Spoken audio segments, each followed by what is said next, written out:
Item ಯಾವುದೇ ಇರಲಿ try ಮಾಡಿ ಆಚಿ ಚಿಕನ್ ಮಸಾಲಾ. ಡ್ರಗ್ಸ್ ವಿರುದ್ಧ ಮುಂದುವರೆದ ಬೆಂಗಳೂರು ಪೊಲೀಸರ ಬೇಟೆ. ಬಟ್ಟೆ ಮಾರೋ ನೆಪದಲ್ಲಿ ಡ್ರಗ್ ಡೀಲ್ ಮಾಡ್ತಿದ್ದ ನೈಜೀರಿಯಾ ಪ್ರಜೆ ಲಾಕ್ ಆಗಿರೋದೀಗ.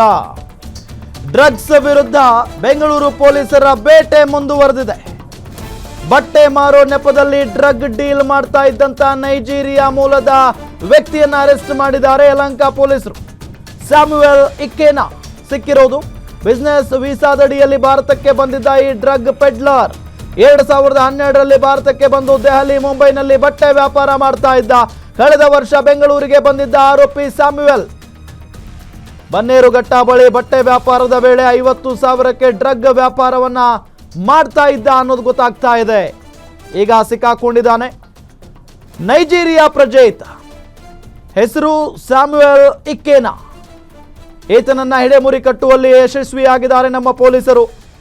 ಬಿಸಿನೆಸ್ ವೀಸಾದಡಿಯಲ್ಲಿ ಭಾರತಕ್ಕೆ ಬಂದಿದ್ದಂತೆ ಈತ 2012ರಲ್ಲಿ ಭಾರತಕ್ಕೆ ಬಂದು ದೆಹಲಿ ಮುಂಬೈನಲ್ಲಿ ಬಟ್ಟೆ ವ್ಯಾಪಾರ ಮಾಡಿಕೊಂಡಿದ್ದ. ಕಳೆದ ವರ್ಷ ಬೆಂಗಳೂರಿಗೆ ಬಂದಿದ್ದ ಆರೋಪಿ ಸ್ಯಾಮ್ಯುಯಲ್ ಬನ್ನೇರುಘಟ್ಟ ಬಳಿ ಬಟ್ಟೆ ವ್ಯಾಪಾರದ ವೇಳೆ 50,000ಕ್ಕೆ ಡ್ರಗ್ ವ್ಯಾಪಾರ ಮಾಡ್ತಾ ಇದ್ದ. ಆರೋಪಿಯಿಂದ 2 ಕೋಟಿ ಮೌಲ್ಯದ 2 ಕೆಜಿ MDMA ಡ್ರಗ್ ಸೀಸ್ ಮಾಡಿಕೊಳ್ಳಲಾಗಿದೆ.